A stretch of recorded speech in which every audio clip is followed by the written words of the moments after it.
안녕하세요 여러분, 프리랜서 마케터 사라입니다. 오늘도 특별한 분을 모시고 함께 이야기를 해볼 건데요. 오늘 모신 분은 제가 지난번 이제 직장 생활 안 하고 어떻게 이제 마케터로 프리랜서 할 수 있나라는 영상을 올렸었는데, 이제 거기에 이제 직장 생활을 하지 않고 이제 프리랜서 마케터 또는 이제 1인 기업가로 자리 잡으신 그 분을 모시고 왔습니다. 마침 이제 프리랜서 예언집이라는 그런 책을 내셨는데, 근데 제가 이거 목차만 딱 보고, 이거다. 이거는 우리가 이제 3년 동안 막 힘들어가면서 느낀 건데 여기 다 있다라는 느낌이 너무 들었어서, 이제 진짜 내돈내산. 제가 이거 제일 비싼 걸로 펀딩했답니다. 감사. 그래서, 꼭 모시고, 어떻게 쓰게 되셨는지, 그리고 책에 대해서도 좀 설명을 구독자분들께도 드리고 싶어서, 오늘 모시게 되었습니다. 반갑습니다. 감사합니다. 자기소개 짧게 한번 부탁드리겠습니다. 네, 안녕하세요. 저는 김인숙이라고 하고요. 유튜브는 뭐 해먹고 살지라는 채널을 운영을 하고 있고, 프리랜서 마케터로 일을 시작을 해서 현재는 이제 브랜딩 전략 그리고 감성 코치로 활동을 하고 있는 상황입니다. 네, 맞아요. 그리고 뭐 되게 다양한 일들을 하시잖아요. 그리고 프리랜서이기도 하고, 네, 1인 그쵸. 기업가이기도 하고, 그쵸? 그쵸. 둘 다 하고 있죠. 그럼 요즘 메인은 뭐예요? 저는 거의 모든 일을 여러 개 할 때 비율이 거의 균등한 것 같아요. 항상 주력이 별로 없고, 네, 현재는 기업의 프로젝트를 하나 하고 있어서 기업의 커뮤니티 빌딩 일을 하나 맡아서 지금 하고 있고요. 지금이 약간 기업 강의 시즌이거든요. 슬슬 이제 기업에 불려다니면서 강의해야 될 때여서 아마 4월부터는 외부에 출강하는 당점 강의를 많이 할 것 같아요. 맞아요. 프리랜서 되신 지 10년 넘으셨다고. 12년 차더라고요. 네네. 진짜 프리랜서 특히 마케터 씬에서는 굉장히 흔치 않은 진짜 레어템입니다. 정말로. 그러니까 왜냐면 네, 진짜 처음에 딱 프리랜서 마케터를 시작했을 때 뭐 디자이너, 뭐 개발자 이런 분들은 진짜 뭐 유튜브에도 되게 많고 되게 레퍼런스가 많은 느낌이었는데, 또는 뭐 에디터, 작가 이런 분들 특히 책도 많고, 근데 마케터는 진짜 없다고 느꼈거든요. 프리랜서, 그러니까 마케터가 협업이 베이스잖아요. 그러니까 맞아. 나와서 단독으로 일한다는 것 자체가 사실 거의 성립하지 않는 직업이고, 제가 일을 시작했을 때는 프리랜서 마케터라는 개념이 과연 성립하는가? 그러니까 마케터가 나와서 혼자 할 수 있는가도 다들 의문이었던 시절이기 때문에 근데 지금도 비슷하지 않나 싶기는 해요. 그래서 실제로 프리랜서 마케터를 오래 한 사람이 애초에 좀 수가 적은 것 같아요. 맞아요. 네. 그래서 다니다가 나오시는 분들도 요즘은 많으시고. 근데 다니다가 나오신 분들도 나와서도 여전히 마케팅 일을 하는 게 아니라 자기 브랜드를 런칭을 한다거나 약간 사업으로 가는 케이스들이 저는 좀 더 많이 보이는 것 같고, 마케터 일을 계속 하려면 결국은 상품이 있어야 되니까 나와서도 결국은 에이전시 대행 일을 밖에 못 하잖아요. 맞아요. 근데 그 일이 또 안 맞을 수 있거든요. 그래서 마케팅 기술을 가지고 내가 내 상품을 만들고 싶은 사람들이 좀 더 많은 거 아닌가라는 생각이 들기는 해요. 맞아요. 그래서 특히 이게 프리랜서가 3년 차가 고비라는 얘기가 되게 많아요. 근데 안 그래도 그런데 레퍼런스까지 없으니까 되게 처음에 딱 나왔을 때 되게 깜깜하다는 느낌이 되게 많이 들었었거든요. 근데 어떻게 일단 책을 내게 되셨는지. 제가 나이가 든지 모르고 나이가 드는 거예요. 그러니까 20대 때 이제 프리랜서로 일을 시작을 하고 나니까 어딜 가나 어렸어요. 어딜 가나 나이가 어리고 주니어 느낌이어서 저는 나이가 먹어도 여전히 제가 주니어라고 생각했던 것 같아요. 그리고 매번 새로운 일을 많이 하니까. 근데 어느 순간 정신 차려보니까 내가 10년 정도가 됐고, 나보다 어린 친구들이 주변에 좀 더 많고 저한테 배우고 싶어하는 사람들이 많다는 거를 자각을 딱 하고 나서 내가 그럼 이 포지션에서 무엇을 해야 되는가를 생각해보니 회사 안에 있었으면 팀장이잖아요. 그리고 이제 후배들 키우고 매니징하는 레벨인데 나는 밖에 있었기 때문에 리더보다는 계속 실무를 하는 거라는 생각이 들었어요. 그래서 내가 지금 이 시기에 이 씬에 기여할 수 있는 거, 선배로서 해줄 수 있는 얘기들을 좀 전하는 거 아닐까라는 생각이 문득 들어서 내가 선배로서 해줄 수 있는 얘기를 한다면 내 후배는 누구인가? 라를 생각했을 때 마케터라는 직군으로 한정 짓기에는 마케터가 너무 세분화가 됐어요. 맞죠. 제가 해보지 않은 유형의 일을 하는 마케터분들도 너무 많고, 그래서 제가 모든 걸 다룰 수 없는 주제라고 생각을 했고, 오히려 나와서 혼자 일하는 프리랜서들한테는 마케터를 포함해서 다양한 얘기를 해줄 수 있을 것 같다는 생각이 들어서 그런 이야기들을 뉴스레터로 발행을 하기 시작을 했고, 발행할 때도 애초에 목적은 1년 정도 발행하고 이걸 책으로 엮자라는 생각을 해서 그렇게 준비하게 됐습니다. 그래서 1년 차부터 3년 차까지로 이렇게 딱 좁혀서 그나마 그래서 너무 직군이 사실 많으니까. 그쵸. 우리 3년 정도 겪으면요. 그 이후에는 무한 반복. 네. 뭐 새로운 일은 없어요. 이 일이 네. 무한 반복이어서 그냥 여기서 빠르게 한 번 다 겪고 나서 내가 얼마나 노련해졌느냐가 그 다음을 결정하는 것 같아요. 맞아요. 이게 특히 흥미로웠던 이유가 뭐냐면 1년 차부터 3년 차까지라는 게 제목에 있거든요. 제목이 프리랜서 예언집이에요. 이렇게 생긴 책인데 저희가 딱 3년 차거든요, 지금. 그래서 목차를 딱 보고 맞아 이거 이런 게 너무 많았어요. 너무 공감가는 부분이 너무 많았었어가지고 같이 얘기해보면 진짜 그때 겪으셨던 게 실제로 지금 당장 겪고 있는 그쵸. 사람으로서 너무 재밌겠다 해가지고 오늘 모시게 되었습니다. 이게 초안이 일단 뉴스레터가 있었어서 1년치 발행을 한 거를 다시 한번 이제 정리하는 작업이 있었고, 이거를 저희 같이 작업하는 에디터가 그 친구도 이제 프리랜서 6년 차거든요. 네. 근데 1년 차부터 스타트를 저랑 같이 했던 친구니까 그 친구의 고군분투도 제가 같이 봤을 거 아니에요. 그래서 둘이 얘기하면서 공통적으로 겪은 얘기들도 있으니까 맞아. 그러니까 조금 더 가중치를 줄 수 있는 에피소드들이 있었고, 그리고 해결책도 저랑 그 친구가 하는 일의 형태가 좀 다르니까 저는 마케터나 강의하는 사람이 좀 더 포커스가 되면 그 친구는 에디터나 디자이너 역할을 하거든요. 그러니까 거기에서 좀 통용되는 얘기들을 잘 버무려서 정리가 그래도 꽤 잘 된 것 같아요. 맞아. 그럼 책 소개로 잠깐 들어가 보면 진짜 간략하게 먼저 일단은 기존에 낸 책들도 있으시잖아요. 네. 근데 이건 펀딩으로 출판하시길 선택하셨잖아요. 간략하게 먼저 왜 펀딩을 선택을 하셨는지 물어볼 수 있을까요? 저는 일단 독립출판을 이미 2번을 한 적이 있고요. 그때도 다 펀딩을 했었어요. 근데 펀딩을 하는 것과 하지 않는 거의 가장 큰 차이는 출판사를 통해서 내냐, 내가 내느냐의 차이인 것 같아요. 근데 출판사랑 같이 작업을 했을 때는 아무래도 소수 타겟으로 뾰족하게 책을 만들기가 좀 어려워요. 그러니까 대중들이 원하는 주제를 할 많이 수밖에 팔려야 없어서 되니까. 제 첫 책이 SNS로 돈 벌기인데 제 지인들은 그 제목이 저랑 너무 안 어울린다고 해요. 왜요? 돈이란 단어를 직접적으로 쓰는 게 제가 지금까지 해오던 메시지의 결이랑 좀 달라요. SNS로 브랜딩하기여야 하는 앤데, 근데 시중에서 책을 팔려면 그런 주제인 거예요. 물론 내용은 브랜딩 내용이지만, 그래서 내가 하고 싶은 얘기를 완벽하게 전하기에는 출판사랑 작업을 할 때 그들이 저한테 투자해주는 개념이라서 마음껏 펼치기가 조금 어려움이 있어서 그냥 내가 소수 타겟이라도 하고 싶은 말을 명확하게 전달하기에는 독립출판이 낫다라고 생각을 했고요. 제 나름대로는 얘가 그냥 하나의 작품 같은 거예요. 그러니까 뭔가 그 상업적으로 일을 하려고 돈을 벌려고 하는 프로젝트라기보다 내가 지금까지 해온 일들을 하나의 작품으로 잘 남기는 작업이라는 생각이 좀 들어서 그거는 제가 원하는 대로 할 수 있게 하려면 펀딩이 제일 적합한 방식이라고 생각을 했죠. 프리랜서에 대한 관심이 높아지고 있다는 걸 느끼는 게 펀딩도 진짜 잘 됐잖아요. 네네. 네, 그래서 진짜 이 도움이 필요하다 또는 이런 자료를 찾고 싶다 또는 이제 그 인숙 대표님의 그냥 그 책이 기존에 좋았다 약간 이런 분들이 굉장히 많은 것 같아요. 그래서 그 소감이 어떠세요? 일단 항상 너무 감사하죠. 그러니까 펀딩의 취지가 만약에 달성을 제대로 안 하면 책을 못 내거나 뭐 아니면 수량을 줄이거나 이런 목적도 사실 있거든요. 근데 저는 펀딩을 할 때 그냥 애초에 나는 책을 만들 건데 홍보의 목적으로 더 많이 하는 거예요. 그러니까 당연히 사줄 분들이 어느 정도 있다고 사실 감안하고 시작을 하는 건데 네. 그래도 그걸 또 바로 구매해 주시고 인증해 주시는 거는 너무너무 감사하죠. 특히나 이렇게 정확하게 제 타깃이 아닌 분도 있잖아요. 제 팔로워들 중에 언젠가 프리랜서가 될 사람들 그러니까 네. 이런 분들은 굳이 지금 이걸 안 보셔도 되는데 사주시는 거면 저는 일단 너무 감사하다는 얘기 말고는 할 말이 없죠. 되게 응원과 언젠가 나도 약간 이런 마음으로 사실 네, 아니 저는 애초에 타겟이 예비 프리랜서들이 더 많이 볼 거라고 생각했어요. 맞아요. 약간 이걸 보고 이걸 내가 감당할 수 있겠는가 하고 포기할 수도 있어 사실. 근데 그러기 위해선 자료가 필요한 거예요 애초에. 근데 지금 없잖아요.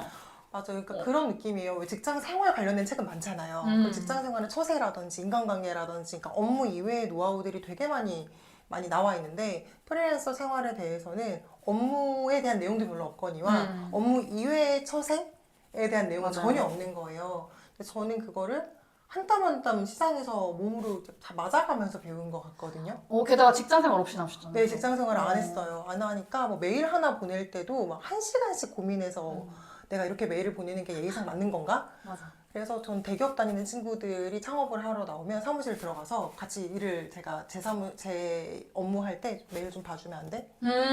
친구들한테 피드백 다 받았고, 뭐 현대 다니는 친구, 뭐 자기들 회사에서 나와주는 스킬셋들 있잖아요. PPT 디자인 나 좀 주면 안 돼? 뭐 엄청 친구들한테 거의 부탁하고 구걸하고 피드백 받아가면서 저는 노하우를 쌓았거든요. 근데 이게 다 저 같은 환경은 또 아니잖아요. 그리고 그쵸. 성향도 저처럼 적극적이지 않을 수 있잖아요.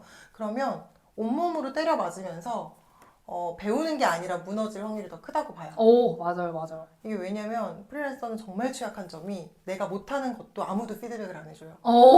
그냥 돈을 안 줘요. 그 다음부터 연락이 안 와. 그냥 네. 내가 왜 못했는지도 모르고 그냥 자꾸 안 되는 거예요. 그쵸. 왜냐면 이걸 다 얘기를 해주는 게, 나도 어떻게 이 사람을 약간 상처를 주지 않으면서 이거를 정리를 하고 일목요연하게 피드백을 줄 수 있을까를 생각을 해야 되는데, 굳이 내가 클라이언트인데 그렇게 할 필요가 없잖아요. 맞아요. 피드백도 돈 내고 받아야 돼요. 그렇죠. 나와서는 피드백 받을 일이 진짜 거의 존재하지 않고 그냥 일이 끊기는 거기 때문에 제가 본 수많은 주니어 프리랜서 분들 중에 태도가 너무 안 좋거나 업무 역량이 별로 좋지 않은 친구들은 오래가지 않을 게 너무 보이거든요. 오래가지 않을 게 보이는데 저조차도 말해줘도 되나? 이게 너무 약간 이게 내 영역이 아닌 것 같은 느낌? 왜냐면 시도는 다 할 수 있으니까. 내가 얘기하는데 이 친구가 괜히 나한테 감정상해서 적을 만들 필요가 있나 이런 생각이 드는 거예요.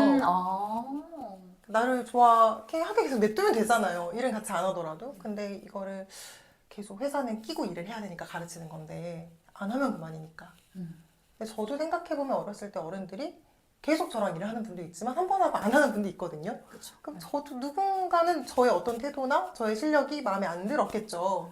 근데 그거를 알 길이 없어요. 그쵸, 그쵸. 내가 뭘 잘못했는지. 사실 프리랜서는 정직원은 계속 이 사람을 데리고 가야 되기 때문에 뭐 시간을 들여서라도 교육을 하고 피드백을 줄 의무도 있고 사람도 있지만 프리랜서는 사실 안 쓰면 그만이거든요. 그래서 솔직하게 쓰려고 노력을 많이 했어요. 그러니까 두루뭉술하게 좋게 해주는 이야기를 쓸 필요가 없지 않나? 솔직함이 진짜 어려워요. 왜냐면 그게 굳이 이렇게까지 말씀하신 대로 얘기할 필요가 없고, 그리고 그 말에도 이게 진짜 프린트로 나오면 다 책임져야 되는 얘기잖아요. 그래서 진짜 너무 이 인쇄물을 발간하셨다는 게 진짜 너무 대단하다고 생각했는데, 너무 모시고 싶었는데, 오늘 와주셔서 일단 감사드리고요. 감사합니다. 그래서 그러면 책에 대한 내용으로 들어가면 일단은 목차를 같이 보고 이야기를 하면 좋을 것 같아요. 그래서 프리랜서 예언들 일단 세 섹션으로 나뉘어져 있습니다. 일단 첫 섹션은 일이 벌어질 것이다. 일에 대한 얘기겠죠? 일을 어떻게 하는지. 그리고 2번 사수가 필요할 것이다. 그리고 3번 멘탈 관리가 절실할 것이다. 저희 특별히 눈에 띄었었던 것들을 좀 이야기를 해보면 일단은 퍼스널 브랜딩도 되게 오래 하셨잖아요. 그쵸, 네. 프리랜서 딱 나왔을 때 아무튼 그 SNS에 글을 쓰겠다, 블로그에 글을 쓰겠다라고 결심하시는 분들이 되게 많거든요.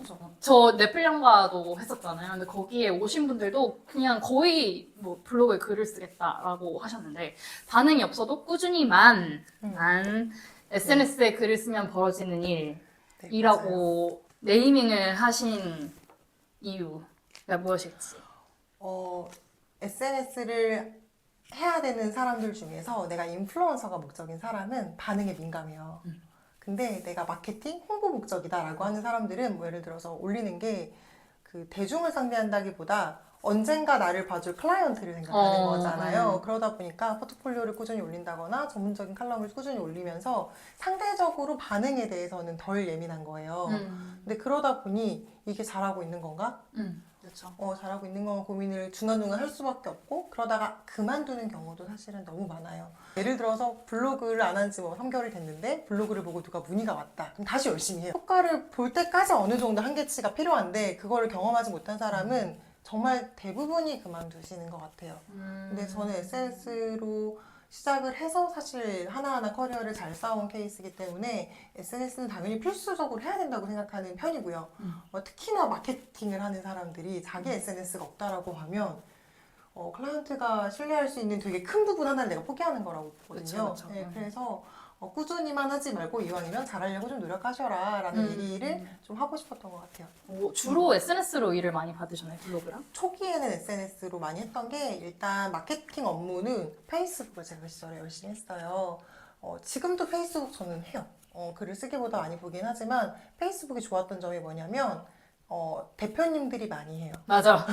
아직도 그래요. 예. 여전히 대표님들이 많이 하셔서 내가 대중을 상대로 영향력을 쌓고 싶은 것인가, 내가 누군가랑 일을 하고 싶을까는 완전히 다른 문제거든요. 맞아, 이거 진짜 많은 분들이 어. 몰라요. 정말 달라요. 내가 팬이 아무리 많아도 나는 돈 한 푼 안 벌 수 있어요. 대표적으로 인스타그램 팔로워가 많다고 마케팅 일이 들어오는 확률은 저는 거의 되게 희박하다고 생각하거든요. 그래서 페이스북을 했던 것 덕분에 일이 계속 들어왔어요. 일이 들어왔고 그걸 토대로 성과를 조금씩 내면서 그 다음은 입소문이었던 것 같아요. 맞아요. 스타트는 SNS가 좀 유리했고 그 이후에는 SNS에 꾸준히 뭔가를 올리지 않아도 사실은 실무 일 하다 보면은 사실 클라이언트가 또 다른 클라이언트 소개시켜주고 이런 구조가 되잖아요. 그래서 일이 별로 없는 초기에는 정말 많이 중요하다라는 생각이 들고 내가 일을 잘 해내면 그 뒤에는 얘가 비중이 좀 줄어들어도 상관은 없는데 그 내가 일을 계속 하고 있다는 것은 계속 보여주는 정도의 액션은 해야 하는 것 같아요. 맞아요, 맞아요. 저도 SNS에 미팅 가면 미팅 왔다. 뭐 아니면은 이런 작업을 하고 있다. 아니면 이런 작업을 하면서 이런 고민을 하고 있다. 이런 거 올리면 그걸 누군가 봐요. 왜냐면 저는 또 이제 지인 통해서 많이 봤거든요. 근데 그 지인이 저랑 같은 업계에 있지 않아도 그 기억을 하고, 그러고 나중에 다른 회사에 갔거나 아니면 자기 뭔가 창업을 한 이후에 너 그런 작업 했었잖아. 이렇게 맞아요. 연락이 와요. 그래서 SNS는 진짜 팔로워 많지 않아도 되거든요. 저도 사실은 많은 건지 적은 건지 모르겠는 한 3천 정도? 3천 정도 인데, 많죠. 네, 근데 이제 사실 300이어도 그게 다 유의미한 사람이면 들어와요, 진짜. 근데 그리고 이게 말씀하신 것 중에 공감 가는 게 클라이언트 대상인 건지 다른 그냥 내가 유명해지고 싶은 대중 대상인 건지 그것도 정말 잘 결정을 해야 되는 부분인 것 같아요. 근데 진짜 특히 저 같은 경우에는 인맥을 많이 쓸 수 있는 게 저는 직장생 했잖아요, 또. 저는 고용주한테서 첫 일을 받았었는데 이런 케이스 많죠. 어. 제일 부러운 케이스. 근데 이제 기존 고용주가 없는 경우도 있을 맞아요. 거란 말이죠. 그럴 경우엔 진짜 확실히 SNS나 블로그에서 내가 특히 이제 포포를 올릴 수 있는 경우들도 있으니까. 뭐 예를 들어 카드 뉴스 제작을 한다. 그럼 카드 뉴스 올리면 되고. 뭐 광고를 돌린다면 광고 예시 그냥 올려놔도 되고, 인스타 같은데. 그리고 뭐 유튜브 제작을 한다. 유튜브 영상 올려도 되고, 뭐 블로그에도 뭐 내가 글을 쓴다 하면은 그 글을 올려놔도 되잖아요. 그래서 진짜 SNS가 한몫하겠네요. 진짜 확실히. 마케터라면 저는 필수 아닐까? 다른 포지션은 좀 다를 수 있는데 마케터는 무조건 해야 된다고 생각하는 주의긴 해요. 고객을 겨냥해서 적극적으로 발행하는 것도 한 가지 방법이고요. 제 주변에는 그렇게 하시는 분들도 있고, 그러니까 전혀 대중은 신경 안 쓰고 클라이언트의 볼 것만 생각해서 적극적으로 키워드를 잡아서 일을 하는 거죠. 일 꾸준히 들어와요. 꾸준히 들어오고, 근데 이제 불특정 다수를 대상으로 팔로우를 되게 많이 늘리기만 하면 내가 마케팅을 대행을 할 수도 있는 사람이라는 것을 어딘가엔 잘 표기해 놔야 되는 것 같아요. 네, 포포를 걸어놓거나 그렇죠. 아니면 이미지세요라든지. 네네네. 그러니까 어떤 작업을 할 수 있는지 알 수가 없어서 인플루언서는. 그러니까 저 사람이 인플루언서인지 마케터인지도 분간이 잘 안 가거든요, 사람들은. 맞아. 그래서 예를 들어서 저는 강사하고 싶은 분들 많이 오니까 내가 인플루언서의 강의를 나가고 싶은 거예요. 그러면 블로그나 인스타그램 한쪽에 강연 문의라고 한 줄이라도 적고 안 적고의 차이가 엄청 크거든요. 맞아요. 그러니까 내가 어떤 일을 하는 사람이라는 걸 드러내는 게 좀 중요해요. 맞아요. 그리고 사실 인플루언서의 역량이랑 강연자의 역량이 또 다르니까 다르죠. 뭔가 강연에 대한 뭔가 유튜브 링크가 있다거나 뭐 이런 예시가 있으면 더 좋겠네요. 강연 주제가 뭔지가 좀 드러나야 될 것 같아요. 그렇구나. 이 사람은 뭐 예를 들어서 자기개발 컨텐츠를 하는데 시간관리 주제로 강의를 할 수 있는 사람인지, 뭐 아니면 다이어리 쓰기를 강의를 하는 사람인지, 뭐 미라클 모닝 강의를 하는 사람인지를 내가 드러내지 않으면 사람들은 헷갈리거든요. 수많은 컨텐츠가 있으니까. 그리고 마케팅도 마찬가지인 게 제가 유튜브 초기에 마케팅 관련된 컨텐츠들을 좀 올렸더니 그때 대행 문의가 진짜 많이 왔어요. 그러니까 그 시절에 마케터가 현업에서 일을 하는데 유튜브를 올리는 사람이 제가 알기로는 저밖에 없었을 거예요. 그러니까 정말 많은 분들이 일을 의뢰를 하셨는데 마케터에 대한 이해도가 없으니까 제가 못하는 마케팅도 있잖아요. 맞아요. 그러니까 그런 것들까지 문의가 너무 많이 와서 제가 그걸 걸러내느라 좀 힘들었던 기억이 있어요. 맞아요. 진짜 저희도 이제 마케팅 이야기를 하니까 간혹 들어오거든요. 유튜브 보고 들어오는 경우도 있고 인스타 보고 들어오는 경우도 있는데 그런 경우에 저희가 지금 하려는 일이랑 방향이 완전 다른 일이 들어오는 경우가 되게 많고 근데 그리고 진짜 말씀하신 대로 무엇을 해주실 수 있는지도 약간 아예 초반부터 맞아요. 빌딩을 해야 되는 경우가 많아서 만약에 이 일을 진짜 받고 싶다라고 하면은 이런 일을 이렇게 합니다. 이런 정도는 올라와 있어야 그 관련된 일이 좀 많이 들어오지 않을까라는 생각이 확실히 드네요. 이게 왜 중요하냐면요. SNS에 노출되어 있으면 이 사람들은 나를 친근하게 느껴요. 음. 그래서 내가 거절을 하는 것도 되게 친절하게 잘 커뮤니케이션을 해야 되는데 거절하는 것도 커뮤니케이션 비용이잖아요. 맞아. 제일 비싼 커뮤니케이션 비용. 그러니까 이거를 제가 무시했을 때 안 좋은 피드백을 받은 적도 있어요. 실제로 거절했을 때도 네가 뭔데 왜 이렇게 비싼 척하냐 뭐 이런 얘기를 들은 적도 있어요. 그래서 제가 못해서 못한다고 얘기한 거예요. 네. 제가 못하는 영역입니다. 저는 커머스보다는 서비스 마케팅을 더 잘하는데 커머스 쪽 일을 자꾸 주시니까 저 커머스 못한다. 뭐 무역 관련된 거 못한다. 왜 이렇게 비싸게 구세요? 일단 멘탈 관리를. 네. 약간 이런 얘기를 여러 번 들었어요. 그러니까 내가 할 수 있는 일과 없는 일을 명확하게 표기하는 것도 너무 중요한데 그렇게 해도 사람들은 보고 싶은 것만 보거든요. 그래서 그런 절차나 표기를 잘하는 게 내가 일을 좀 효과적으로 하는데 도움이 되죠. 지금 생각난 건데, 인스타나 뭔가, 특히 블로그 같은 거 하시는 분들은 약간 내가 서비스 어떤 거 제공하고 어떤 프로세스가 있는지 약간 상세 페이지 같이 포스팅 하나 만들어서 고정해 놓는 것도 좋은 방법인 것 같아요. 다음! 처음에 그럼 인맥보다는 모르는 분들한테 많이 일을 받았을 테니까 그 중에서 하나가 지금 나라 돈으로 내 꿈을 펼쳐라가 있는데 네, 맞아요. 정부 지원 사업으로도 네. 많이 받으셨었나요? 이 제목은 너무 처음에 자극적으로 썼다가 제가 또 바꿨던 기억이 나요. 그 전 제목 기억이 안 나는데 정부 지원 사업은 저는 많이 권장해요. 초기에는. 왜냐하면 내가 하고 싶은 일이 있는데 이거를 투자할 정도까지 여력이 없는 시기잖아요. 그때 꿈을 펼치는 데에는 정부 지원 사업이 도움이 되고 저는 제가 제일 처음은 같이 했던 자기개발 커뮤니티 멤버들이 있었는데 그들이랑 서울시 청년 창업 100 프로젝트라고 한 10년도 더 된 그걸 지원을 받아서 문정동의 가든파이브의 장소 제공과 가든파이브. 네. 네, 장소 제공과 그리고 조금의 경비를 받은 적이 있었고요. 이후에는 제가 IT 비즈니스에 관심이 계속 있었어요. 저는 약간 마케터가 되고 싶다기보다는 마케팅을 하는 사람이지만 사업가 되고 싶은 마음이 좀 있어서 사업을 하려면 아이템이 있어야 되는데 내가 잘할 수 있는 건 컨텐츠인데 컨텐츠를 상품으로 다루려면 IT밖에 없다라고 당시에 생각했던 것 같아요. 그래서 뭐 해먹고 살지라는 유튜브 채널명이 원래는 어플리케이션 이름이었고요. 네, 뭐 해먹고 살지라는 앱을 정부에서 그때 5천만 원 정도 많이 받아서 주시네. 가부담금 2천만 원 정도는 아마 제가 냈을 거고 그래서 받아가지고 앱 개발을 했었고요. 앱 개발을 이제 먼저 시작을 했고 뭐 해먹고 살지라는 컨셉으로 이제 어플리케이션을 만들고 그 당시에 제 마케팅력을 좀 테스트하고 싶은 마음도 있어서 한 달 만에 다운로드 10,000명을 만들었어요. 와. 광고비 쓰지 않고. 근데 그게 네이밍을 잘해서라고 저는 생각해요. 검색량이랑 다 확인해서. 그래서 성공을, 다운로드는 성공시켰는데, 비즈니스는 다른 문제인 거예요. 그쵸. 그러니까 어플리케이션은 일단 오류도 너무 많은데, 제가 개발 회사한테 의뢰를 했기 때문에 계속 개발 회사랑 커뮤니케이션 하는데 돈이 너무 많이 들고, 서버비가 들더라고요. 이게 돈이 한 푼도 안 나와도 다달이 뭔가를 내야 된다는 걸 그때 처음 알았던 것 같아요. 그리고 그때가 피키캐스트가 핫했을 때여가지고, 콘텐츠 비즈니스가 막 이제 부상할 때였거든요. 그래서 다운로드도 많이 되고, 사람들 평도 너무 좋은데, 이거 비즈니스는 어떻게 해야 되지? 맞아.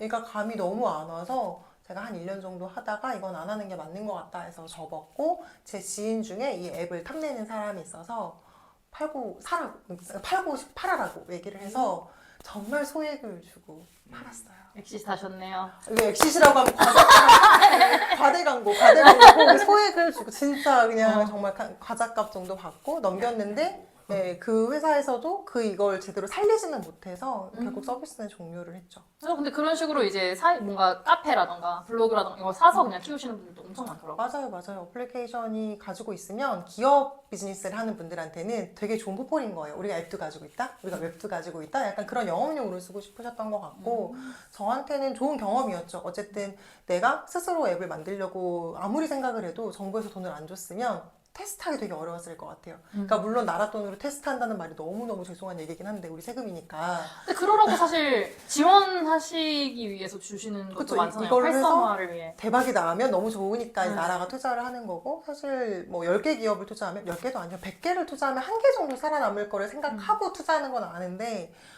제 입장에서는 나쁘지 않은 너무 좋은 선택이었던 것 같아요. 대신 내가 이거를 다시는 하지 않아도 되겠다라는 엄청난 음. 그 시행착오를 나랏돈으로 편하게 맞아. 한 경험이죠. 근데 아예 못 얻은 건 아닌 게 그때 만들었던 컨텐츠들이 이후에 제가 웹이나 뭐 다른 SNS 컨텐츠를 만들 때 기반이 됐고 뭐 이름도 유튜브로 다시 이어와서 하는 거니까 네, 저는 아예 맞아요. 얻은 게 없진 않아요.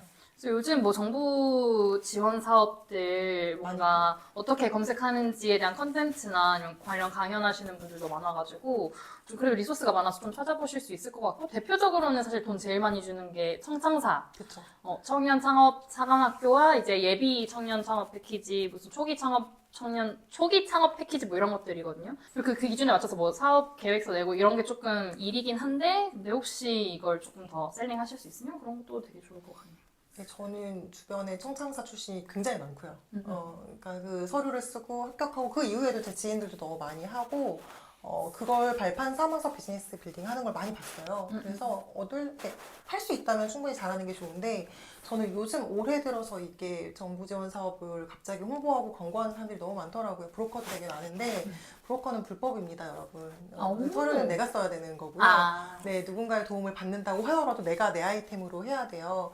그래서 정부 지원 사업을 할 때 서류가 되게 힘든데 그 서류는 결국 사업 계획서거든요. 내가 내 사업을 정리할 수 있는 힘이 나한테 있어야 돼요. 그래서 하루 만에 AI로 사업 계획서 완성하기 이런 거에 가가지고 뭐 배우시는 건 도움이 될 수 있지만 가짜로만 만들어서 뭔가를 하는 거는 돈을 받고 안 받고를 떠나서 내가 내 능력을 키우는 데 진짜 도움이 별로 안 되니까 맞아. 네, 이왕 하실 거면 떨어지더라도 내가 내 사업 계획서를 제대로 쓸 수 있는 역량을 갖추는 데 의의를 두시는 것도 저는 충분히 의미가 있다고 생각해요. 에이전시 사업은 네. 나랏돈을 받을 수가 없어요. 그쵸. 네, 근데 이것도 약간 추후 사업화 하실 계획이 있으시면은 그래서 내 비즈니스가 있을 때 네네네. 근데 또 뭐 프리랜서이신 분들 중에서는 그냥 약간 실무자로 하고 싶은 분들도 또 많을 테니까 이게 자기가 적합한지 검토를 해서 찾아보시면 좋을 것 같고 사실 그런 뭐 프리랜서끼리 모임 이런 것들도 지원금 주는 데 요즘에는 많잖아요. 근데 그런 지원들이 좀 많아졌고 콘텐츠 쪽 지원 사업들이 좀 있어요. 콘텐츠 진흥원이라든지 특히 경기도 쪽은 콘텐츠에 돈을 좀 많이 주고 제가 콘텐츠 진흥원의 마케팅 자문을 되게 오래 했었는데 그러면 합격하신 분들 멘토링을 하는 거거든요. 한참 때에는 유튜버들도 진짜 많이 합격을 시켜줬었어요. 유튜버도 새로운 신사업으로 보고 그래서 지금은 콘텐츠에 계속 투자를 하는 시대이긴 하니까 마케터들은 콘텐츠 많이 만들잖아요. 그래서 콘텐츠와 관련된 비즈니스나 지원 사업을 알아보시는 게 도움이 되실 수도 있어요. 우리도 해봐야겠다. 그럼 다음 이야기. 네. 돈 더 받자고 사업자 내는 바보들. 근데 이게 진짜 눈에 띄었었던 게 이제 맞아요. 저도 초기에 찍은 영상 중에서 프리랜서 사업자 내야 되는가에 대한 영상이 하나 있었어요. 맞아요.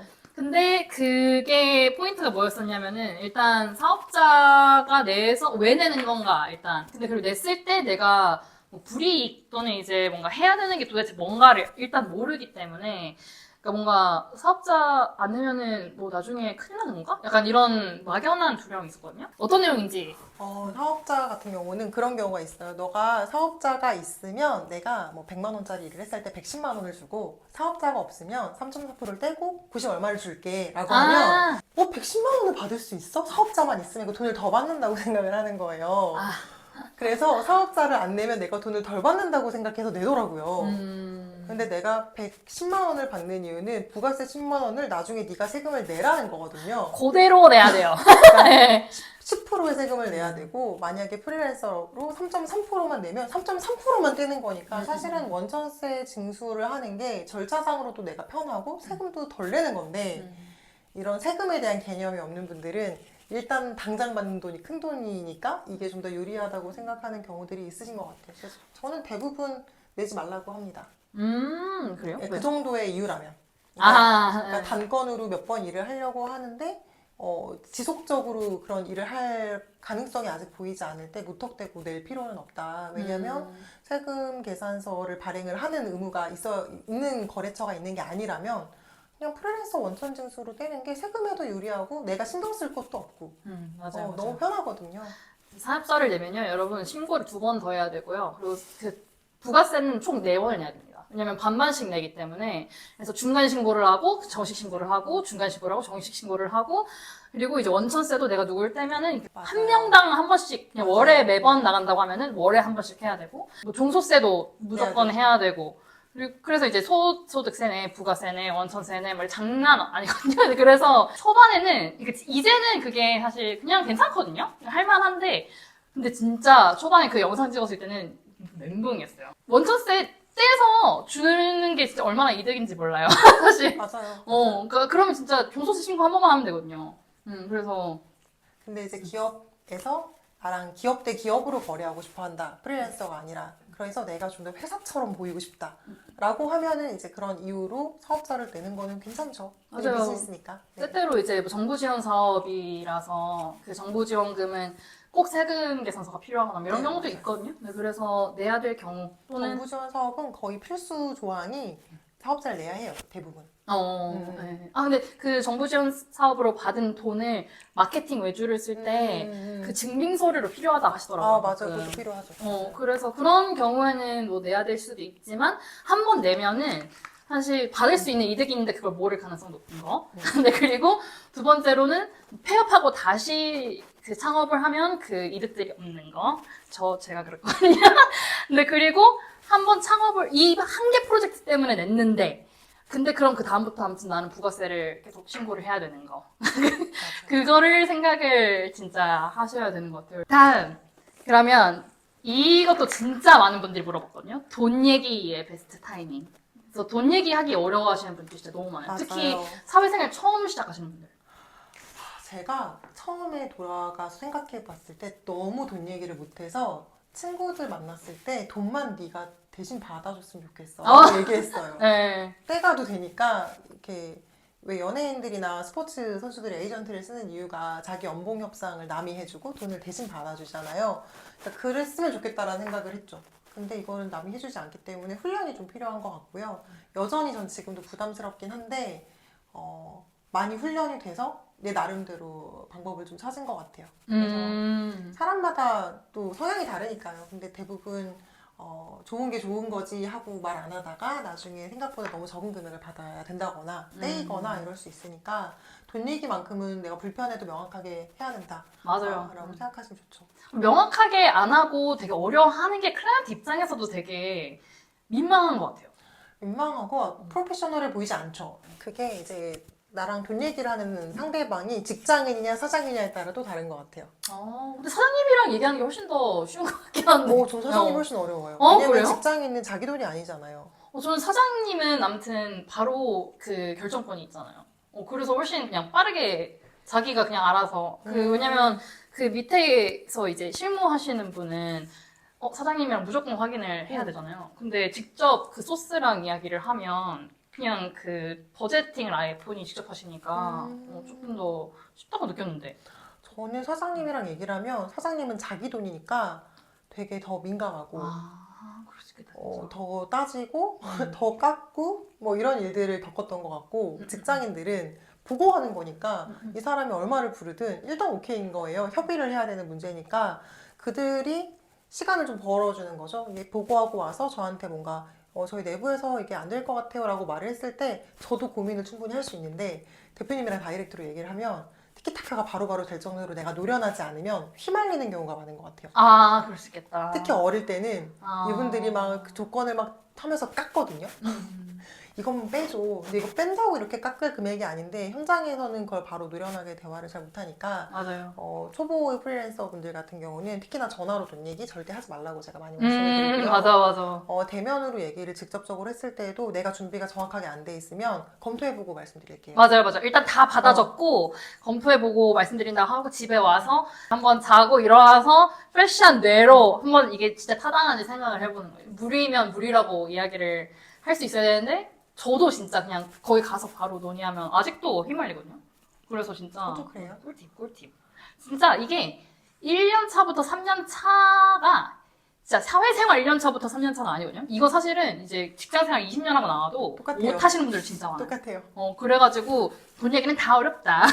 그리고 견적 얘기도 어렵잖아요. 견적의 기억자도 모르는데요라는 타이틀도 있는데. 그러니까 이게 직장생활 하셨으면 견적을 내는 게 쉬운데요. 아니 아니에요? 네. 그래도 내가 회사에서 견적을 내는 심지어 포맷이라도 본 적이 있잖아요. 저는 견적서를 본 적이 없어요. 본 그럴 수 적이 없어요. 견적서를 본 적이 없고 계약서도 본 적이 없는데 클라이언트가 나한테 그걸 들고 오래. 그럼 이제 누구한테 수소문을 하냐 이거죠. 그쵸, 저야 그쵸. 이제 네트워크가 조금 있으니까 친구들 수소문 해가지고 받고. 근데 친구들도 그런 걸 민감해하고 안 주는 성향들도 있잖아요. 저는 이제 주변에 좀 프리하게 주는 분들이 있어서 그걸 변형을 했는데 처음에 견적서를 달라고 하면 항목을 짜는 것도 어려운 거예요. 그러니까 맞아, 예를 맞아. 들어서 통으로 그냥 내는 거죠. 한 달 얼마 주세요. 맞아. 저도 처음에 그렇게 했었어요. 네. 한 달에 그냥 300만 원 주세요. 맞아, 맞아, 이렇게 맞아. 쓰면은 왜 300이야? 이렇게 되는데 제가 기획비가 얼마고 컨텐츠는 얼마가 되고 뭐 이거 하나하나를 다 쪼개서 하면 상대방이 합리적으로 판단도 가능하고 내가 예산을 줄이고 싶을 때 이 항목은 뺍시다라고 얘기를 하면 내 일을 덜어가잖아요. 그러니까 서로 조율이 가능하게끔 견적이 세분화되어 있어야 되는데 이게 내가 업무를 일단 쪼개는 능력이 중요하고 이 업무를 쪼개서 견적서에 표기하는 것도 한 번쯤 본 사람이 확실히 유리하긴 해요. 그쵸, 그쵸, 그쵸. 아무래도. 그리고 이제 회사 다니면 도움이 되는 거 뭐냐면은, 근데 내가 만약 견적을 받아서 컨펌하는 역할을 한번 해본 사람은, 제일 좋죠. 이게 어떤 과정을 거쳐서 이게 컨펌이 되는지를 알기 때문에 그걸 설득을 하기가 좀 쉬운 것 같고, 진짜 근데 막 말씀하신 거 진짜 공감하면서도 저는 오히려 너무 쪼개가지고 너무 복잡하다는 소리를 들었었어서 그 이후로는 아예 패킹을 하거든요. 그러니까 이 뭐 예를 들어 블로그 뭐 컨텐츠 제작에 이제 SEO 최적화와 이제 이만큼의 원고와 리서치와 기획까지 다 포함해서 얼마. 왜냐면 어차피 필요한 거니까. 그렇게 이제 견적은 내고 근데 그 각각에 대한 견적은 갖고 있어서 빼달라고 하면 얼마 빼야 되는지 아는 상태가 이상적이지만 견적은 저도 아직 잘 못 내요. 이것도 항상 그리고 새로운 일이 맡겨주면 또 계속 맞아요. 잘못 내고 그리고 그 아무리 쪼개도 새로 튀어나오는 일들이 있어가지고 그래서 매번 약간 너무 뭔가 춤을 높게 불렀다 생각했는데 항상 낮아지더라고요. 그러니까 항상 높게 불러야죠. 그러니까 낮아질 네. 걸 감안하고. 맞아 맞아. 근데 또 높이 부르면은 이 정도의 업무는 생각하지 않았는데요라고 하고 그래서 진짜 그냥 해봐야 아는 이거 진짜 클라이언트 바이 클라이언트기도 하고 맞아요. 그리고 이제 업무마다 다르죠. 이게 디자인 업무냐, 마케팅 업무냐, 뭐 컨텐츠 제작이냐, 저처럼 강의를 하냐. 그래서 조절이 가능한 일이 있고 가능하지 않은 일이 있거든요. 그거를 이제 파악하는 데에 본인의 경험이 좀 필요하고 클라이언트 바이 클라이언트니까 예를 들어서 스타트업이냐, 뭐 대기업이냐의 차이일 수도 있고요. 산업마다 좀 특징이 다를 수도 있고요. 저는 이제 강의를 많이 가니까 소기업이냐 대기업이냐 완전 다르거든요. 그러니까 그런 것들은 결국은 부딪혀야 되는데 부딪히면서 노하우를 쌓아서 디벨롭이 돼야 되는데 제가 느끼는 거는 당하고 다음에 또 당하고 또 당하고 이런 사람들이 왜 이렇게 많지? 라는 생각을 좀 하는 것 같아요. 맞아요. 제일 좋은 거는 약간 비슷한 일을 계속하면 그래도 어느 정도 쌓이는 게 있고, 그리고 약간 비슷한 일을 하는 동료들을 만들면 서로 약간 어느 정도 받으세요? 약간 뭐 이런 얘기를 할 수 있는데, 특히 이제 직장인이 딱 나오시면 주변인에 다 직장인이신 분들 많을 거거든요. 저도 그랬고. 근데 그러면 진짜 막막한 것 같긴 해요. 이게 견적서 잘 쓰는 거랑 이제 단가를 잘 내는 거랑 그걸 또 이제 보호하는 거? 내려가지 않게? 그것도 진짜 다 다른 영역인 것 같긴 하네요. 그러면 다음 이거 진짜 궁금했는데 너무 많이 일하긴 싫고 돈은 벌고 싶고라는 이 챕터 뭡니까? 이게 제가 엄청나게 큰 깨달음을 얻었던 일이 있어요. 이게 한 번에 많이 받을 것이냐, 조금 작은 돈을 여러 번. 그러니까 예를 들어, 그러니까 네. 1,000만 원짜리 한 번 할 것이냐, 100만 원짜리 10번 할 것이냐. 이거 저도 최근 영상에서 한번 이야기했거든요. 이건데 당연히 어릴 때는 작은 일을 많이 할 수밖에 없잖아요. 선택지가. 그쵸. 그러니까 네, 그렇게 네. 열심히 하면 꿈은 큰 돈을 한 번에 받는 게 꿈이 돼요. 그래서 큰 일을 한번 받아봤는데 저는 너무 힘들었어요. 맞아. 그것도 저는 다. 너무 힘들었어요. 그러니까 누군가는 맞아. 그 하나니까 쉽다고 하는 사람이 있는데 사람마다 다른 게 저는 이 사람들이 자기가 쓴 돈이 크니까 클라이언트들이 일에 대한 관여도가 너무 높은 거예요. 맞아. 기대치가 너무 높아져. 그러니까 100만 원짜리 쓴 사람은 나한테 미안해 하는데 1,000만 원을 쓴 사람은 자기가 갑인 거예요. 예를 들면. 그러니까 내가 100만 원짜리 10번을 하는 것보다 시간은 물론 당연히 덜 쓰는데 에너지는 너무 많이 쓰는 느낌을 저는 받았어요. 저도. 진짜, 네. 그래서 저는 적게 받고 많이 하자로 바꿨어요. 저는 완전히 지금 노선이 명확하거든요. 저희는 비율을 약간 최소 견적을 좀 설정을 해보려고 해요. 그래서 너무 또 너무 작으면 안 적으면 되죠. 너무 작으면 안 이게 되고. 제가 돈을 벌고 싶은 정도가 있잖아요, 월급을. 근데 이게 진짜 작은 게 짜잘짜잘하게 있으면 그거에 공통적으로 들어가는, 특히 마케팅은 품이 있어요. 예를 들어 브랜드를 파악한다거나 그 제품을 맞아요. 파악해서 소구점을 리서치를 한다거나 이제 고객에 대한 리서치를 한다거나 뭐 이 고객 여정이나 아니면 이제 이들이 운영하고 있는 뭐 채널이나 이런 걸 다 파악을 해야 되는데, 근데 그 견적이 너무 적고 게다가 이제 뭐 한 3개월이다. 그러면 그 값도 안 나오는 거죠, 사실. 근데 그리고 그거를 그런 상태로 여러 개를 하잖아요. 이거 진짜 제가 작년에 배운 건데요, 여러분. 진짜 불안해요. 왜냐면 뭘 까먹거나 아니면 뭐 잘못될까봐 이게 컨트롤이 잘 안 되는 경우가 많으니까, 너무 일이 많으면.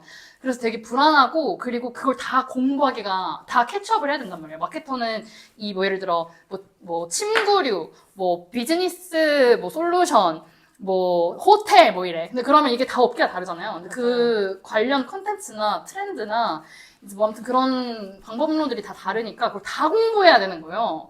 그게 너무 힘들더라고요. 그래갖고 저는 또 이게 좀 놓고 그냥 진짜 대행해달라는 것만 그냥 내빼고 하는 방법도 사실 있거든요. 이렇게 하니까 약간 일단 되게 대체 가능해 보이고, 근데 그리고 재미도 없어. 맞아요. 그리고 이게 맞아요. 내가 제대로 하고 있고 이 돈 받을 가치가 있어, 이런 생각도 없어지더라고요. 그래서 조금 더, 나 어차피 제대로 할 거니까 이 정도는 그래도 받아야겠다, 규모상이라고 조금 하기로. 이거 너무 중요한 것 같고요. 저는 어떻게 고민을 또 했냐면, 팀원을 만들어서 규모를 가져갈 거면 이제 지금 사라님이 하셨던 고민으로 갈 것 같고, 저는 계속 혼자 하고 싶은 마음이 있거든요, 지금도. 그러니까 일의 형태를 바꿔야겠다는 생각을 했어요. 그러니까 대응을 하지 않겠다가 제가 첫 번째 내린 결론이었고요. 오. 처음에 어릴 때는 당연히 대행을 했죠. 그리고 인하우스 마케터인 것처럼 일을 했어요. 왜냐하면 저는 회사를 다니지 않았기 때문에 회사를 다니는 경험도 필요하다고 생각했고, 그래서 주 2회 정도 출근을 하면서 팀원들과 같이 미팅을 하고, 맞아. 명함도 그냥 팀장 명함이에요. 팀원은 없었지만. 이렇게 되게 많이들 하시더라고요. 네. 그리고 회사도 그걸 좀 좋아하기도 하고요. 그쵸. 저희도 입장에서도 안정적인 직장, 고정 약간, 월급이 좀 나오니까 네. 대신 시간을 좀 덜 쓰고 돈이 좀 덜 받는 정도. 근데 그렇게 일을 하다가 내가 이거를 두세 개를 늘리는 게 힘든 거예요. 방금 얘기했던 것처럼 산업을 다른 걸 동시에 하는 건 거의 불가능하다고 저도 보거든요. 그래서 이렇게 내가 두세 개를 늘려봤자 버는 돈이 한계가 있고, 이게 효율적으로 굴러가려면 팀을 꾸려서 직원들을 돌리지 않는 이상 절대 고수익으로 갈 수 없는 구조라는 걸 알게 됐어요. 맞아요. 그리고 그 직원 돌리는 거 있잖아요. 다른 스킬셋이에요. 마케팅 아니에요. 거기서부터. 완전 그래서 그거는 마케팅 아무리 잘한다고 해서 그 뭐 비즈니스 빌딩과 그 구조, 이제 수익 구조 만드는 거, 사람 모티베이팅 시키고 그 프로젝트 관리하는 거 다 다른. 그래서 저는 혼자서 일을 지속하면서 돈을 올리려면 어떻게 해야 될 것인가에 대한 고민을 되게 많이 했고요. 그래서 자문을 하는 방향을 틀었어요. 당연히 나이가 어리고 경력이 없는데 자문을 못 하잖아요. 근데 자문을 하고 싶다고 말을 엄청 하러 다닌 거예요. 그럼 자문을 어떻게 하냐면, 정부 지원 사업을 하게 되면은 받으면 멘토링을 해주잖아요. 근데 제가 또 우연히 멘토가 됐어요. 또 제가 어떻게 막 SS 보고 연락이 오셨나? 뭐 해서 멘토가 돼보니 2시간 대화해주고 30만 원을 주는 거예요. 나 2시간 동안 대화를 별거 안 한 것 같거든요. 그리고 사실 자문이면 내가 대단하게 뭔가 많이 알아야 될 줄 알았는데, 그 마케팅을 10년을 하셨어도 SNS는 전혀 모를 수 있어요. 아, 맞아. 그리고 뭐 SNS를 엄청 잘하는데 새로운 플랫폼은 또 모를 수 있어요. 그래서 본인들이 부족한 부분만 저한테 배워가시면 엄청 만족도가 높은 거예요. 그래서 저는 2시간만 말하고 30만 원을 받는다면 이거 너무 꿀인데? 그러게요. 네. 라고 생각을 했고, 나도? 지금은 이런 컨설팅 시장이 되게 커졌지만 없었거든요. 그때는 시장이 없었는데, 이게 제가 정부 돈으로 이게 굴러가는 걸 알았기 때문에 제 웹사이트에 컨설팅 페이지를 만들어서 30만 원에 올려놨는데 신청을 하는 거예요. 사람들이. 그래서 자문을 조금씩 하기 시작을 했고, 기업이랑 일을 할 때도 처음에 대행을 해달라고 하면 전 대행 안 합니다 라고 얘기를 하고, 자문을 해드릴게요, 컨설팅을 해드릴게요 라고 얘기해서, 지금은 제가 마케팅보다는 브랜딩을 더 많이 하니까, 브랜딩은 이제 처음에 뭐 예를 들어서 컨셉 만들고 브랜드 스토리텔링하고 뭐 네이밍하고는 아웃풋이 명확하거든요. 그거는 길게 잡아도 작은 기업은, 큰 기업이 아니면 3개월 이내에 끝나요, 보통. 그럼 3개월 정도는 프로젝트를 하고, 그 이후에도 마케팅을 도와달라고 하면 전 자문 계약을 하고 싶다고 말을 해요. 그래서 직원 교육을 시켜주겠다, 직원 회의에 내가 들어오겠다, 의사결정을 도와드리겠다. 그래서 마케터가 아예 없는 조직은 대행 맡기세요, 전 대행은 안 해요 라고 하고 빠져버리고, 저는 아예 지금은 작년에 제가 브랜드 컨설팅 했던 회사가 두 군데가 있는데 한 곳은 지금도 필요할 때마다 저한테 SOS를 하면 가서 같이 회의해드리고 건당 돈 받고 이런 식으로 일을 하고 있고 지금 또 한 기업은 고정적으로 주기적으로 미팅하는 걸로 지금 자본계약 하자고 얘기하고 있거든요. 네네. 그러면 저는 일주일에 뭐 한 달에 뭐 한 번, 두 번 이렇게 가면서 돈을 받는 거예요. 그리고 대행을 하지 않잖아요. 네. 제가 실무를 하지 않기 때문에 시장 트래킹만 계속 하고 있으면 돼요. 맞아. 그래서 이런 식으로 비즈니스를 바꾼 게 저한테는 되게 의미 있는 전략이었던 것 같아요. 근데 저도 이제 최근에는 좀 같이 뭐 대행을 맡기거나 했었던 이제 대표님들이 컨설팅을 가끔 해달라고 하거든요. 근데 그렇게 뭔가 제가 이렇게 하시면 될 것 같습니다 라고 했는데 그러면은 대표님이 직접 해주시면 안 되니까? 라고 했을 때 그걸 거절하기가 되게 어려웠던데? 뭔가 무책임한 느낌이었어요. 그래서 그걸 거절하기가 진짜 쉽지 않아서 작년에 그걸 거절 못했거든요. 네. 전 대행 안 합니다. 그러니까 무조건 전제고요. 저는 이제 강의를 또 많이 하니까 강의 끝나면 이제 또 물어보세요. 대행 맡기고 싶다, 컨설팅 받고 싶다라고 하면 얘기 들어보고 대행사를 찾는 사이즈인 것 같으니 저는 아닙니다. 이런 분이랑 여러분 친해지셔야 됩니다. 이런 분한테서 일이 넘어오는 겁니다. 맞아요. 네. 맞아요. 그리고 소개시켜달라고 해요. 저도 되게. 정말 많이 소개시켜달라고 하는데 제가 또 같이 일을 안 해본 그러니까 안 해본 동료를 소개하기 되게 어려운 거예요. 민망하죠. 네. 왜냐면 잘못되면 다 내 탓이니까. 제가 소개했다고 욕을 먹은 적이 한 번 있어가지고 네. 근데 이분들이 단가를 많이 안 주면서 실력 있는 사람을 원하는 게 애초에 말이 좀 안 되긴 하는데 그쵸. 네. 그래서 어찌됐건 저는 안 한다는 걸 전제하고 그 돈을 아까워하지 않는 게 중요한 것 같아요. 이거 진짜 포인트. 그 돈을 아까워하지 않는 거. 근데 나는- 사실 진짜 어려운. 이렇게 어릴 땐 잘 못하, 그러니까 이렇게 경력이 짧을 땐 잘 못하잖아요. 그래서 제가 이런 얘기를 하면 다들 대표님이 이제 자리 잡았으니까 배가 불러서 그러는 거 아니냐. 와! 네. 라고 실제로 비슷한 뉘앙스로 얘기를 해요. 근데 저는 어릴 때도 이랬어요. 왜냐면 그런 유형의 일이 나한테 너무 안 맞고 맞아. 힘들고 에너지를 많이 뺏어가는 일인 걸 너무 빨리 알았기 때문에 내가 이거를 해서 돈을 버는 게 아니라 저는 이후에 커리어를 계속 생각하면서 일을 했거든요. 그러니까 내가 계속 평생 대행을 할 거면 그렇게 해야죠. 나는 아무리 봐도 대행은 내 체질이 아니라는 게 너무 명확한데 이거를 당장 돈 벌기 위해서 시간을 쓰느라 딴 일을 못하는 건 저한테 손해잖아요. 그래서 유리하게 잘 바꾸고 나니까 관련 일을 더 하게 될 기회들이 자꾸 생겨요. 그게 이 얘기인가요? 돈이나 포트폴리오냐?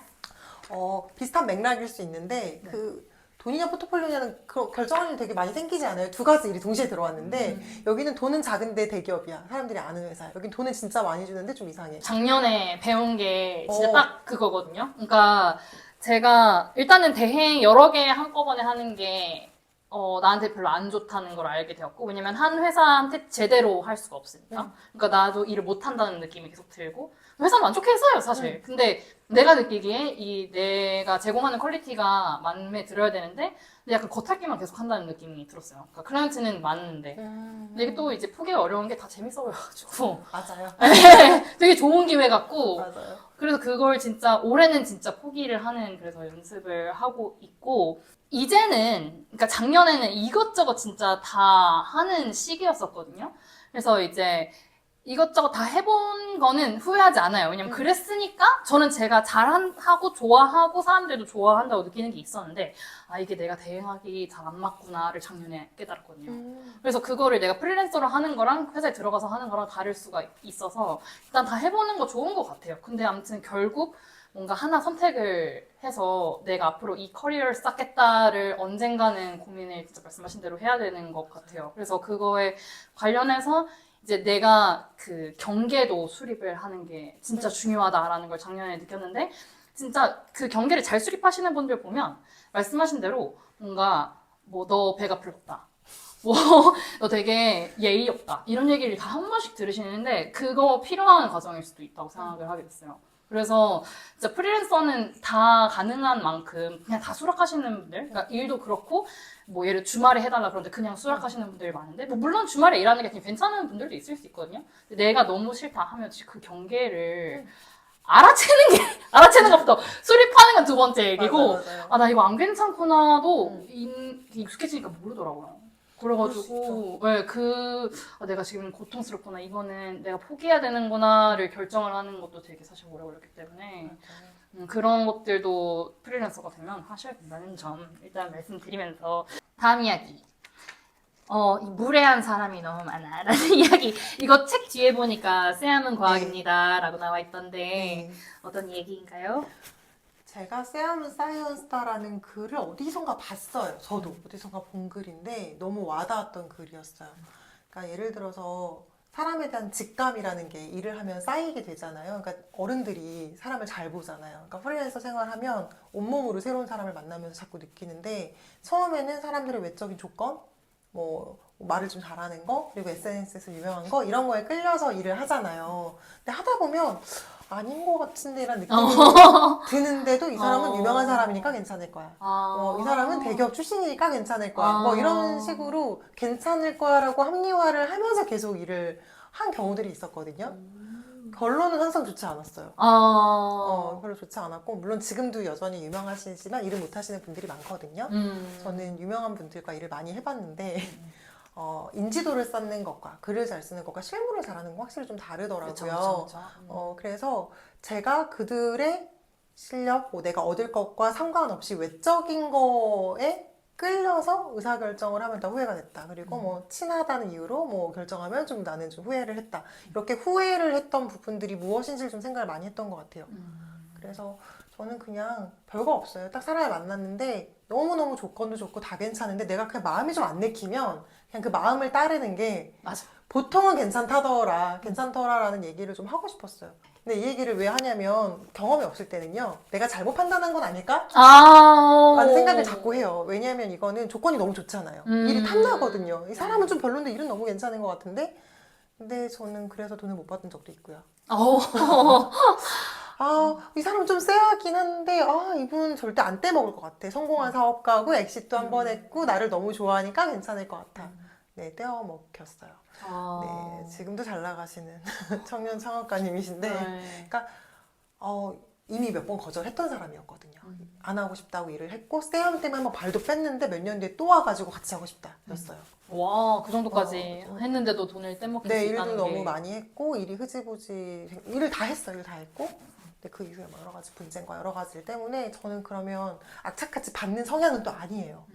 저는 악착같이 봤어요. 그러니까 사람은 근데 저는 이게 싸움 나고 뭐 하면 그냥 더러우면 그냥 나는 피하자. 약간 저는 그런 성향이어서 그냥 네 맞아. 별로였습니다. 그것도 되게 필요한 것 같아요. 더러우면 피하자, 이것도. 그러니까 그것도 이제 에너지 분배인데요. 맞아. 내가 이거를 안 받아서 계속 화가 나서 다른 일을 못 할 것 같으면 받아야죠. 근데 저는 이거를 받는 거를 고민하는 게 더 스트레스라서 그럴 바에는 그냥 있고 그냥 딴 일 하자. 그렇구나. 진짜 이 얘기를 왜 하고 싶었냐면 저희가 작년에 진짜 많은 일이 있었거든요. 제가 제다이님이랑 같이 이제 작년 회고 영상을 찍었는데 사실 그거 외에 할 말이 진짜 많아요. 진짜 작년 한 해 동안 정말 많은 것을 배웠는데 그 중에 하나만 고르라고 하면 이거예요. 이게 사실 같이 협업하는 사람도 그렇고 그리고 협업 같이 저한테 뭐 일을 주는 에이전시도 그렇고 근데 클라이언트도 그렇거든요. 그 모든 관계가 되게 다양한 관계를 맺게 되는데 근데 대표적으로 이제 뭐 예를 들어 계약서가 너무 잘 짜여 있어도 이 사람이 쎄하면 계약서가 완벽해도 문제가 생겨요. 근데 그래서 계약서가 나를 무조건 지켜줄 수 있다라는 생각을 하지 않고 그 사람이랑 첫 미팅을 가잖아요. 또는 이제 이메일 주고받거나 DM을 주고받거나 뭐 전화를 하는데 이 사람 좀 소통을 하는데 뭔가 좀 이상하다 싶으면은 맞는 100이면 100. 그 진짜 빅데이터라는 소리를 저도 어디서 주워 들었거든요. 내가 이제 30몇 년을 살면서 쌓은 그 빅데이터가 쎄하다고 말해주는 거면은 그건 진짜 쎄한 건데 이게 진짜 그 일목요연하게 쓰인 글도 일목요연하게 생각하는 사람이 이해를 하는 거지 그렇게 생각하지 않는 사람이랑 말이 애초에 안 통하고 그리고 이제 그 말씀해주신 거랑 공감을 하자면 사실 사람들이 포폴을 나한테 줘도 그걸 그냥 곧대로 믿는 것보다는 이제 일 가볍게라도 뭔가 해보고 그 경험으로 그 이 사람의 업무 능력을 판단하는 게 사실 그 능력이 절대적이지도 않잖아요. 그러니까 나랑 그냥 핏이 안 맞는 걸 수도 있으니까.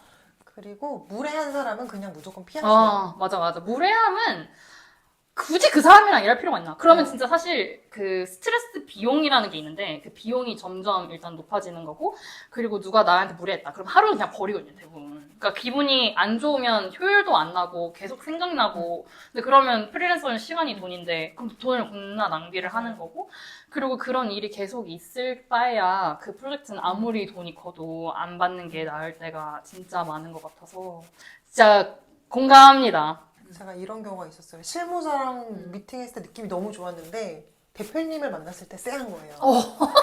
그럼 어떻게 해야 돼요? 저는 실무자가 나랑 커뮤니케이션을 주로 할 거니까 괜찮다고 생각해서 고를 했어요. 실무자가 사람 애티튜드가 너무 좋은데 일을 진짜 못하는 사람인 거예요. 그래서 결국 대표님이랑 다이렉트로 소통을 자꾸 하게 됐거든요. 근데 대표님이 저를 너무 좋아하셔서 애티튜드도 좋았어요. 근데도 계속 좀 피곤했던 것 같아요. 에너지 너무 많이 빨리고 너무 집요하고 그러니까 이 사람이 좋고 안 좋고를 떠나서 그냥 기본 애티튜드가 좀 나랑 핏이 좀 안 맞는 사람이면 그 사람과 자꾸 부딪히는 빈도가 많을 때 무조건 업무 외에 스트레스가 올 수밖에 없다. 근데 그게 맞아. 그걸 감당할 정도로 엄청난 액수를 주는 것도 대부분 아니잖아요. 근데 저도 안 받는 게 나은 것 같아. 예. 그러니까 저희가 사실 프리랜서를 하는 게 일하고 싶은 사람이랑 일해서 나오시는 분들 진짜 많거든요. 즐겁게 일하려고 하는데 근데 프로젝트 하나만 일해도 하루 종일 기분 나빠요. 근데 그래서 다른 프로젝트가 다 쓸모 없어지기 때문에 진짜 그거는 진짜 완전 공감하고 뭐 핏이라고 근데 말씀하신 것도 되게 공감하는 게 어떤 분들은 좀 무례해도 일 잘하면 그냥 오케이 약간 좀 완전 튀이신 분들 그런 분들이 간혹 있고 근데 그런 분들이 이제 무례했을 때 그 무례함을 소화하는 엔자임이 좀 많은 것 같아요. 네. 그래서 이제 그분들은 뭐 괜찮으면 괜찮고 근데 저는 이제 근데 일도 사실은 잘 해야 되기는 하죠. 왜냐면 진짜 착한데 일 못하는 사람이랑 일하면 진짜 그 사람은 나쁜 사람이거든요, 사실.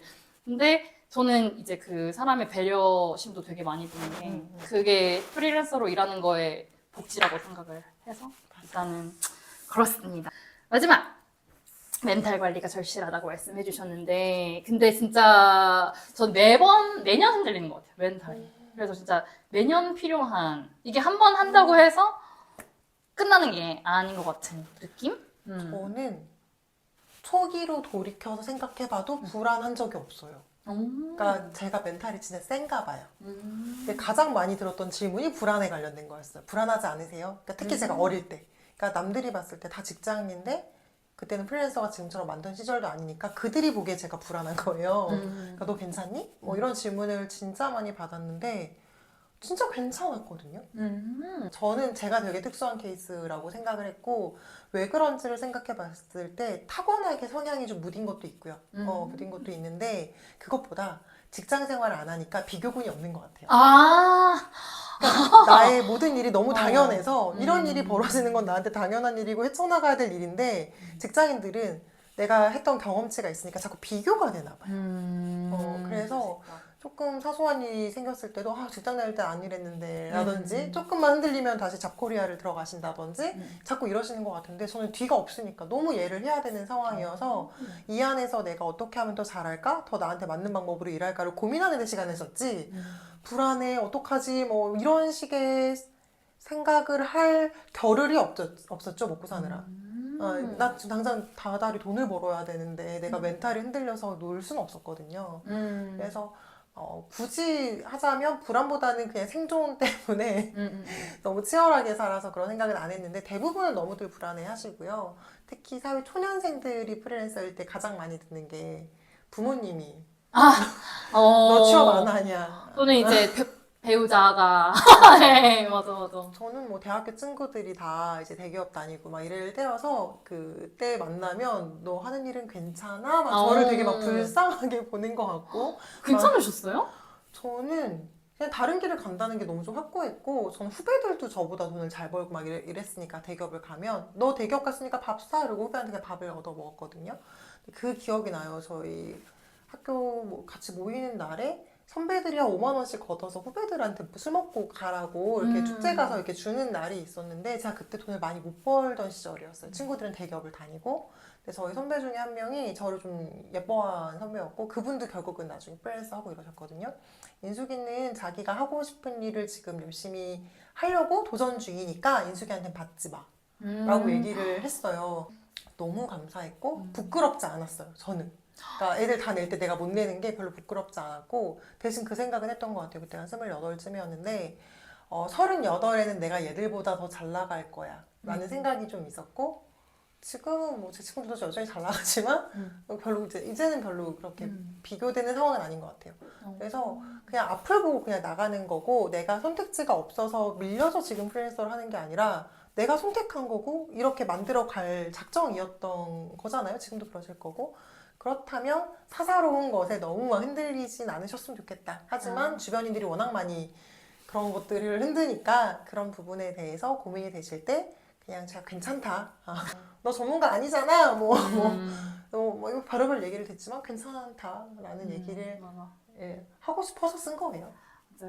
특히 사람 많이 만나잖아요. 그러니까 비교할 게 너무 많고 그리고 새로운 사람을 만나면 이 사람이 나한테 이런 뭔가 아픈 말을 안 할 것이다라는 생각이 없기 때문에 또 그 계속 어택을 받을 수밖에 없고 근데 뭐 보호 방법 중에 하나로 그냥 당분간 사람을 안 만나는 사실 방법도 있기는 한데 뭐 그게 뭐 그렇게 못하는 상황이다라고 하면은 그냥 그 멘탈을 잘 잡고 있어야 되는데 그것만의 자신의 방법을 찾아야 되는 것 같기는 해요. 근데 이게 더 많이 흔들리는 사람이 있고 덜 맞아요. 흔들리는 사람이 있을 텐데 근데 저는 그래도 덜 흔들린다고 생각을 했는데 그런데도 조금 계속 새로운 것 같아요. 그런 말 들을 때마다. 근데 그리고 전 비교도 꽤 많이 하게 되는 것 같아요. 그러니까 항상 마인드 컨트롤은 하거든요. 내가 이거 선택한 거고.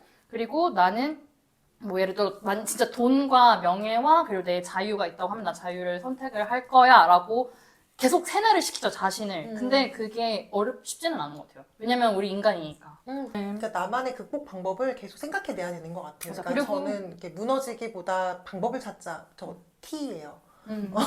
그래서 감정에 별로 영향을 받기보다 방법을 찾는 건데 저도 당연히 흔들릴 때가 있죠. 그러니까 불안함은 아니지만 예를 들어 비교를 한다거나 그러면 나는 그 사람들과 비교를 하는 게 너무 내가 힘들면 안 보는 것도 방법이 될 수 있고 그러니까 자기가 할 수 있는 다양한 시도를 해보는 게 필요한 것 같아요. 그러니까 외면을 하면은 노하우를 못 찾는데 이 집도 해보고 저 집도 해보면 나한테 맞는 방법을 찾잖아요. 예를 들어 저는 친해도 이 사람이 나를 좀 불편하게 한다.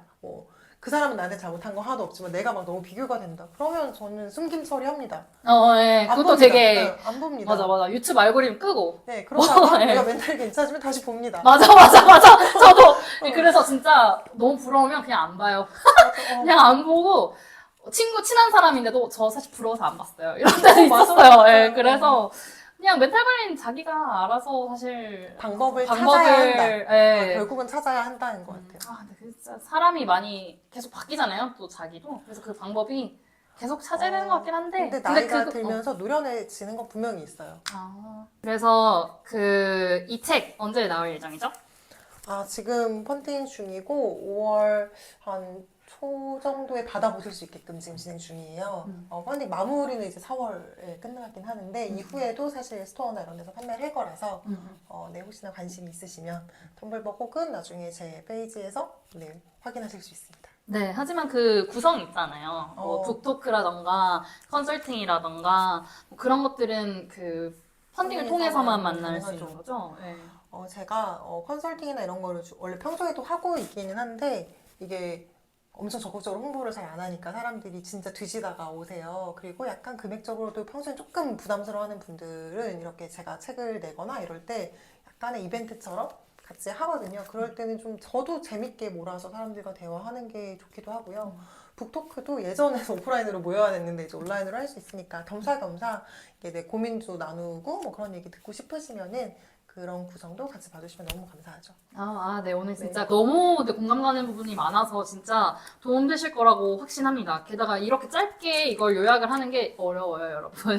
그래서, 물론 그 자신만의 시행착오는 당연히 해야 되겠지만, 근데 그나마 이렇게 가이드가 있으면 그래도 그런 막막함 좀 줄지 않을까 하는 생각이 드네요. 오늘 일단은 이렇게 나와주셔서 너무 감사하고 해주셔서 감사합니다. 그러면 이 펀딩은 텀블벅에서 지금 진행이 되고 있으니까요. 혹시 그 북토크나 이제 뭐 컨설팅 등등 펀딩에 관심 있으신 분들은 텀블벅 이용해 주시면 될 것 같고 그 텀블벅이 종료된 이후에는 닷닷 스토어 네. 그냥 제 인스타그램에서 넘어가시는 게 제일 빠르실 거예요. 네. 펀딩이 종료된 이후에는 이제 김인숙 대표님 그 인스타그램에 프로필 링크를 타고 들어가서 이제 그 책 구매하실 수 있다는 점 안내드리면서 다음에 또 나와주세요. 너무 재밌다, 진짜. 그렇게요. 제가 이렇게 마케터, 프리랜서 마케터 선배를 만날 수 있는 게 너무 소중합니다. 그래서 아무튼 여러분의 프리랜서 전이도 너무 응원하고요. 혹시 더 궁금하신 점, 이인숙 대표님이나 저에게 궁금하신 점 있으시면은 댓글로 꼭 달아주시고, 여러분의 좋아요에 저희가 힘을 입는답니다. 이렇게 던지면서 오늘 마무리하도록 하겠습니다. 다음에 또 봐요. 안녕. 감사합니다.